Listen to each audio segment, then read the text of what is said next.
Hello मेरे प्यारे बच्चों, कैसे हैं आप सभी। आशा करता हूँ सभी फिट होंगे। प्यारे बच्चों, आज की वीडियो में हम लोग एक्सरसाइज 12.5 सॉल्व करने वाले हैं और खास करके इसके जो हमारे पास ट्रू फॉल्स और फिल इन द ब्लैंक वाले हमारे क्वेश्चन है ना, इसको तो अपन कंप्लीट करेंगे ही। और अगर ज़्यादा वीडियो लेंदी नहीं होता है तो आगे के भी कुछ क्वेश्चन अपन सॉल्व करेंगे। साथ ही साथ जो मैंने प्रीवियस वीडियोज़ बनाए, प्रीवियस एक्सरसाइजेस के, या जो मैं आगे की वीडियोज़ बनाऊंगा, उनका लिंक आपको डिस्क्रिप्शन बॉक्स में मिल जाएगा और ऊपर आई बटन में मिल जाएगा। उसके अलावा हम अगर आपको इसके नोट्स चाहिए है ना, पूरे एक्सरसाइज की, या फिर कह लो पूरे RD शर्मा हमारे क्लास 9th के बुक के, तो इसके जो नोट्स हैं ना वो आपको हमारे एप्लीकेशन में मिल जाएंगे। हमारे कोर्स के अंदर किसी भी कोर्स को अगर परचेस करोगे तो सारे कोर्स में आपको कंप्लीट हमारा जो नोट्स है वो मिल जाएगा। तो चलिए हम लोग स्टार्ट करते हैं टाइम वेस्ट किए बिना और पहला क्वेश्चन पढ़ते हैं। इसमें से बोल रहा है sides opposite to equal angles of a triangle may be unequal. यानी कि हमारे पास एक साइड्स अगर हम लोग लेते हैं अपोजिट टू इक्वल एंगल्स, जैसे कि हमारे पास एक मैं ट्रायंगल बनाता हूँ, हम लोग को देखो पूरा बस ट्रायंगल के में इसी तरह से ट्रायंगल बनाएंगे और उसी से हमारा पूरा क्वेश्चन सॉल्व होगा। इसमें जो हमारे पास जैसे दो हमारे लोग ये एंगल ले लेते हैं जो कि आपस में इक्वल हैं, इनके अपोजिट में जो साइड्स होंगे ये भी क्या होते हैं, आपस में इक्वल होते हैं। हमने यही सीखा है कि अगर दो अपोजिट साइड्स इक्वल हैं तो उसके अपोजिट में जो एंगल बनेंगे वो भी इक्वल होंगे। या फिर इसका उल्टा कह लो कि दो एंगल अगर इक्वल हैं तो उनके अपोजिट में जो साइड्स बनते हैं वो इक्वल होते हैं। लेकिन यहाँ पर मे बी अनइक्वल लिख दिया है कि हो सकता है वो अनइक्वल हो, तो ये गलत बात है। ये हमारा हमेशा इक्वल ही होता है, कन्फर्म। तो इसलिए हमारे पास ये जो स्टेटमेंट है वो फॉल्स कहलाएगा। ठीक है, अगला क्वेश्चन है angle opposite to equal sides. जो एंगल होते हैं opposite to equal sides are equal. तो यानी कि ये जो हमारे एंगल्स हैं इक्वल साइड्स के अपोजिट में, इस वाले के अपोजिट में ये है और इसके अपोजिट में ये है, ये क्या होते हैं, इक्वल होते हैं। तो हाँ, बिल्कुल सही बात है ये तो ये हमारा ट्रू हो जाएगा। अगला question, the measure of each angle of an equilateral triangle is 60 degree. यानी कि किसी भी इक्विलेटरल ट्रायंगल में, इक्विलेटरल ट्रायंगल जिसके तीनों साइड्स आपस में इक्वल होते हैं, ये साइड ये साइड ये साइड तीनों इक्वल होंगे, तो तीनों एंगल्स भी इक्वल ही होते हैं। और तीनों एंगल जो होते हैं ना वो 60 डिग्री के होते हैं, तभी ना 60 60 और 60 मिला करके टोटल हमारा 180 पहुँचेगा। तो ये बिल्कुल सही बात है।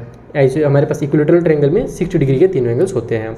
अगला क्वेश्चन बोल रहा है if the altitude from the one vertex of a triangle bisect the opposite side then the triangle may be आइसोस्केल। यानी कि ट्रायंगल अगर आप लेते हो उसमें आप लोग कहीं पर से भी एक एंगल पकड़ो। ठीक है, अब ये वाला मान लो वर्टेक्स हम लोग लेते हैं, यहाँ से हम लोग एक लाइन बनाते हैं जो कि क्या करता है, इस वाले साइड को बाइसेक्ट कर देता है। तो हमसे बोल रहा है कि अगर इस टाइप से अगर हो रहा है कि हमारा ये जो लाइन है ना, क्या बोल रहा था हमारे पास altitude from the one vertex, हमारे पास एक वर्टेक्स हम लोग जब एल्टीट्यूड बनाते हैं 90 डिग्री के एंगल बनाते हैं और फिर triangle bisect the opposite side, जो अपोजिट साइड को बाइसेक्ट करता है, तो ट्रायंगल जो होगा आइसोस्केल हो सकता है। लेकिन ऐसा गलत बात है, मे बी आइसोस्केल जो लिख दे वो गलत है। इस टाइप से जब कभी भी होता है ना तो इसको अपन आइसोस्केल ही कहते हैं। ये हमारा जो ट्रायंगल होता है वो हमेशा आइसोस्केल ही कहलाता है। तो चूंकि मे बी आइसोस्केल लिख दिया है कि हो सकता है आइसोस्केल हो, इसलिए ये क्या होगा, गलत होगा। यहाँ पर अगर लिखा रहता है देन द ट्रायंगल इज आइसोस्केल तो फिर हमारा ये सही हो जाता है। बस मे बी के बदले में अगर इज लिखा रहता है ना तो हमारा सही हो जाता है, इसलिए हमारा ये क्या हो जाएगा, यहाँ पर फॉल्स हो जाएगा। अगले क्वेश्चन में क्या बोल रहा है, the bisector of two equal angles of a triangle are equal. यानी कि अगर हमारे पास दो इक्वल एंगल्स, जैसे मान लो ये एंगल और ये एंगल अगर आपस में इक्वल है तो इनके जो बाइसेक्टर होंगे वो भी क्या होंगे, आपस में इक्वल ही होंगे। तो बिल्कुल सही बात है, अगर इक्वल हमारे एंगल्स इक्वल है तो उनके जो बाइसेक्टर बनेंगे, बाइसेक्टर मतलब ही होता है आधा बराबर बराबर पार्ट में है ना इक्वल हो जाना, तो इसीलिए हमारे पास जो बाइसेक्टर्स होंगे वो भी क्या होंगे, आपस में इक्वल ही होंगे। तो ये तो बिल्कुल सही बात है, इसको ट्रू कर देते हैं। अगले में वही चीज़ जो क्वेश्चन 4 में था वही 6 में भी दिया हुआ घुमा करके कि if the bisector of vertical of angle, यानी कि जो हमारा वर्टिकल मान लो जैसे ये वाला हमारा एंगल है, इसको हम लोग ले लेते हैं एक angle of a triangle bisect the base. यानी कि ये जो एंगल है इसका बाइसेक्टर हम लोग बनाते हैं और वो क्या करता है, बेस को बाइसेक्ट कर देता है। ठीक है, तो then the triangle may be आइसोस्केल। तो जो ट्रायंगल होगा वो मे बी आइसोस्केल हो जाएगा। लेकिन गलत बात है, अगर इस कंडीशन को फुलफिल करता है तो ट्रायंगल क्या होगा, 100% आइसोस्केल होगा।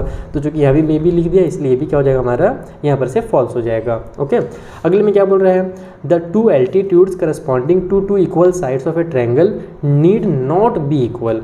यानी कि अगर अपन किसी भी ट्रायंगल को पकड़ें जिसके दो साइड्स आपस में इक्वल हों, ठीक है, ये मालूम ये वाला साइड और ये साइड इक्वल है, तो अगर इसके ऊपर से हम लोग एल्टीट्यूड बनाते हैं, जैसे कि ये वाला जो हमारा साइड है इसमें से अगर अपन एक 90 डिग्री का लाइन बनाते हैं, देखो ये मान लो मैंने 90 डिग्री लाइन बनाया और इस वाले ट्रायंगल यानी इस वाले साइड से भी मैं एक 90 डिग्री का लाइन बनाता हूँ, मान लो इधर से यहाँ से 90 डिग्री है ये, तो ये दोनों क्या होंगे, हमेशा आपस में इक्वल होंगे। और यहाँ पर क्या लिख दिया है, need not to be equal, यानी ये इक्वल नहीं हो सकते। तो यहाँ पर ये भी क्या है, गलत बात बोला है, तो इसको भी अपन फॉल्स कर देंगे।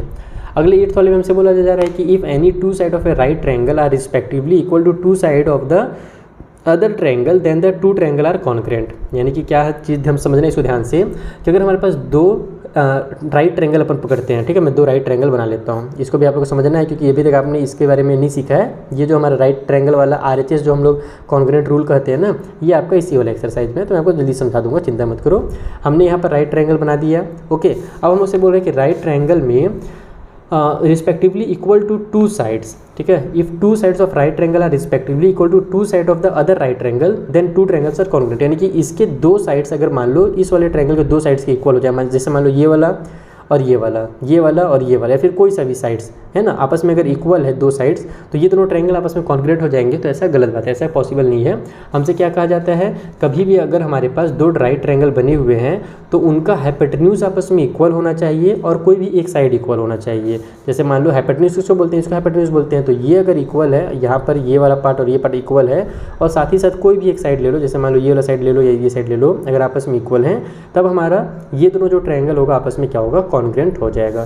तो यहाँ पर हमसे उल्टा कर दिया था, इसमें हाइपोटेन्यूज वर्ड यूज़ नहीं किया था, इसीलिए फॉल्स हो जाएगा। और यहाँ पर बोल रहा है सेकंड वाले में कि हाइपोटेन्यूज अगर इक्वल हैं और side of one triangle are respectively equal to the hypotenuse and side of other triangle, यानी कि 2 हाइपोटेन्यूज इक्वल हैं, 2 हमारे साइड्स इक्वल है दूसरे ट्रायंगल के, तो वो दोनों आपस में क्या कहलाएंगे, कॉन्ग्रुएंट कहलाएंगे। तो ये बिल्कुल सही है, यही हमारा RHS जो रूल है ना, वो यही कहता है। तो आई होप ये चीज़ आपको समझ में आ गई होंगी। अब अपन फिल इन द ब्लैंक कर लेते हैं कंप्लीट। तो देखो यहाँ पर जो पहला क्वेश्चन है, दूसरा और तीसरा सिंपल से क्वेश्चन है। पहला क्वेश्चन बोल रहा है कि side opposite to equal angles of triangle are. तो ये क्या होते हैं भैया, इक्वल होते हैं। जो साइड्स होते हैं हमारे अपोजिट एंगल्स के, यानी इक्वल एंगल्स के अपोजिट में, वो हमेशा इक्वल होते हैं। और इसी को हमारा उल्टा कर दिया है कि जो एंगल्स होंगे अपोजिट इक्वल साइड्स के, वो भी क्या होंगे, तो वो भी हमारे पास आपस में इक्वल ही होते हैं। ये दोनों तो इक्वल हो गए। तीसरा एक इक्विलेटरल ट्रायंगल, तीनों साइड्स जिसके इक्वल होते हैं उसके एंगल्स क्या होते हैं, इक्वल होते हैं, 60 डिग्री के सभी होते हैं। ये भी मैंने आपको अभी ऊपर ही समझा दिया। तो इन तीनों का एंगल तो जो यानी जो आंसर है वो इक्वल हो जाएगा। अगले क्वेश्चन बोल रहा है कि एक ट्रायंगल ABC पकड़िए जिसमें एंगल A और एंगल C इक्वल है, तो AB जो होगा वो किसके इक्वल होगा। चलो अपन बना के देखते हैं ना। हम लोग एक ट्रायंगल बनाया जिसका नाम था A, B और C। इसमें एंगल A को और एंगल C को इक्वल कहा है। देखो एंगल A ये रहा और एंगल C ये रहा। तो अब हमसे बोल रहा है कि ये जो हमारा AB है वो किसके इक्वल है। तो हम लोग देखो नॉर्मली जल्दी से बच्चे दिमाग में सोचेंगे ये और ये इक्वल हो जाएगा, लेकिन ऐसा नहीं है ना। हम लोग क्या सीखेंगे कि अपोजिट वाले जो साइड्स होते हैं वो इक्वल होते हैं। तो इस एंगल के अपोजिट में कौन सा साइड है, ये साइड है। इस एंगल के अपोजिट में कौन सा साइड है, ये साइड है। तो AB के अपोजिट में यानी कि ये वाला एंगल और मतलब ये वाला जो साइड है और ये वाला साइड, ये दोनों क्या हो रहे हैं, इस अकॉर्डिंग इक्वल हो रहे हैं क्योंकि ये दोनों एंगल्स इक्वल थे। तो AB जो इक्वल होगा वो होगा BC के इक्वल। तो यहाँ पर आप लोग BC लिखोगे। इसमें कई बार बच्चे गलती खा देते हैं, AB और इक्वल टू हमारा AC करके आ जाते हैं। अगले क्वेश्चन में बोल रहे हैं कि अगर हमारे पास एल्टीट्यूड CE और BF जो है एक ट्रायंगल ABC के इक्वल हैं, तो AB किसकी इक्वल होगा। तो यहाँ पर फिर से अपन एक ट्रायंगल बना देते हैं ABC। अच्छा इसको छोड़ दूसरा बना देता हूँ मैं, ABC। ये रहा हमारा, ठीक है, ट्रायंगल, जिसमें हमसे क्या बोल रहा है कि CE और BF, ठीक है। CE एक मैं एल्टीट्यूड बनाता हूँ, एल्टीट्यूड यानी 90 डिग्री का एंगल बनाता हुआ लाइन, और BF इस तरीके से मैं एक लाइन बना देता हूँ। ओके, ये हमारा F हो गया और ये हमारे पास E हो गया। तो हमारे पास ये दोनों अगर आपस में लाइंस इक्वल हैं, ठीक है, तो हम लोग से क्या बोल रहा है कि हमारे पास कहाँ गया, हमारा जो AB होगा वो किसके इक्वल होगा। तो इस कंडीशन में हमारा जो AB होगा वो किसके इक्वल होगा, हमारे AC के इक्वल हो जाएगा। तो यहाँ पर आप लोग क्या लिखोगे, इस बार AC लिखोगे। Is that clear. अगले क्वेश्चन में बोल रहा है कि इन एन आइसोस्केल ट्रायंगल ABC, एक आइसोस्केल ट्रायंगल ABC है जिसमें AB इक्वल है AC के। चलो आइसोस्केल ट्रायंगल लेते हैं ABC, फिर से बनाता हूँ एक ट्रायंगल, ठीक है। इसमें हमारा ABC इसका नाम है, AB और AC इक्वल बोल रहा है ना। और क्या बोल रहा है, BD और CE are its altitude. BD यहाँ पर एक BD एल्टीट्यूड बनाता हूँ, D और CE एक एल्टीट्यूड बनाता हूँ, ये रहा। सॉरी, तो बस कोई दिक्कत नहीं है, रफली बनाना है अपने को। हमसे बोल रहा है देन BD, तो जो BD होगा वो किसके इक्वल होगा, BD इज CE। BD और CE मतलब कि रिलेशन क्या होगा, तो BD और जो CE होंगे ये दोनों क्या होंगे, आपस में इक्वल होंगे, क्योंकि हमसे साफ साफ बोला गया था कि AB और AC हमारे पास आपस में इक्वल है। तो इसके जो बाइसेक्टर या फिर जो कह लो एल्टीट्यूड हमारे पास बन रही है दोनों लाइन, ये भी आपस में इक्वल होंगे। तो यहाँ पर BD इज इक्वल टू लिख सकते हो आप लोग इसको, इक्वल टू हमारा CE, ये जो होगा इक्वल हो जाएगा CE के। अब हम लोग आते हैं राइट ट्रायंगल वाले क्वेश्चन में, और इसमें बच्चे लोग की बार गड़बड़ कर देते हैं, फटाफट इसको कॉन्ग्रुएंट कर देते हैं, लेकिन ये थोड़ा सा गलती हो जाता है। हमसे देखो बोल रहा है कि 2 राइट ट्रायंगल, एक ABC है और एक DEF है, जिसके हाइपोटेन्यूज AB और EF आपस में इक्वल हैं और AC और DE इक्वल है। तो बताइए जो हमारा ABC होगा वो कौन से ट्रायंगल के इक्वल होगा। तो यहाँ पर बच्चे लोग सोचते हैं कि DEF दिया हुआ है तो DF के ही इक्वल होगा, लेकिन ऐसा नहीं है। आप लोग इसका अगर डायग्राम देखोगे, देखो ध्यान से मैं आपको डायग्राम बनाता हूँ। मैं एक राइट ट्रायंगल बनाया, दूसरा मैंने एक और राइट ट्रायंगल बनाया, ओके। अब इसका नाम मैं ABC रख देता हूँ। ओके, इसमें एंगल B में हमारे पास क्या हो रहा है, राइट ट्रायंगल बन रहा है। ठीक है, हमसे क्या बोला था कि हाइपोटेन्यूज AB होगा। तो अब यहाँ पर हम लोग, अगर मैं यहाँ पर राइट ट्रायंगल बनाता हूँ तो हाइपोटेन्यूज मेरा AB कहाँ हो रहा है, वो तो AC हाइपोटेन्यूज हो जा रहा है। तो इसका मतलब कि मुझे यहाँ पर C नाम रखना पड़ेगा इसका, और इसका नाम फिर मुझे B रखना पड़ेगा। Is that clear? अब यहाँ पर समझ में आ रहा होगा आपको कि गड़बड़ कहाँ पर होती है। तो अब हमको इसका नाम हमारे पास AB जो होगा, अब इस कंडीशन में हाइपोटेन्यूज हो गया। तो हमारा बोल रहा है हाइपोटेन्यूज AB जो है वो इक्वल है EF के। तो हमारा E और F ऐसे लिखना पड़ेगा, क्योंकि ये हाइपोटेन्यूज है और ये भी हाइपोटेन्यूज है। तो AB जो है वो EF के इक्वल है, दोनों हाइपोटेन्यूज है। तो इस तरीके से बन गया। अब अगला चीज़ क्या बोल रहा है, AC और DE इक्वल है।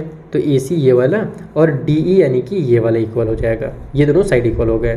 तो अब हमसे बोल रहा था कि अब बताइए जो हमारे पास ABC है वो किसके इक्वल है। तो अब हमारा देखो ABC जो ट्रायंगल है वो किसके इक्वल हो जाएगा। देखो ABC ऐसे बन रहा है तो EFD ऐसे बनेगा। ध्यान रखना ना, आप लोग इसको ABC अगर ऐसे बोलते और फिर इसका नाम आप लोग DEF ऐसे रख देते तो गलत हो जाता। हम लोग को एक एक चीज़ को जोड़ करके बनाना है। तो हमने ये देखा कि ABC ऐसे बन रहा है और इस वाले में ऐसे अगर अपन इसको जोड़ते हैं तो हमारा नाम क्या होगा, EFD नाम होगा। इसका मतलब कि EFD और ABC ये दोनों आपस में कॉन्ग्रुएंट होंगे। तो यहाँ पर आप लोग DEF नहीं लिखोगे, इस वाले ब्लैंक में आप लोग क्या लिखोगे, हमारा EFD लिखोगे। तो इस तरीके से आपका जो फिल इन द ब्लैंक है वो कंप्लीट होता है। आई होप आपको ये क्वेश्चन बहुत अच्छे समझ में आ गया होगा। अब बच्चों मिलते हैं नेक्स्ट वीडियो में, जहाँ पर जो आगे के सॉल्व करने वाले क्वेश्चन हैं उनको भी मैं आपको इसी तरीके से बेसिक कॉन्सेप्ट के साथ समझा दूंगा। Thank you for watching. Video पसंद आया तो अपने फ्रेंड्स के साथ जरूर शेयर कीजिएगा।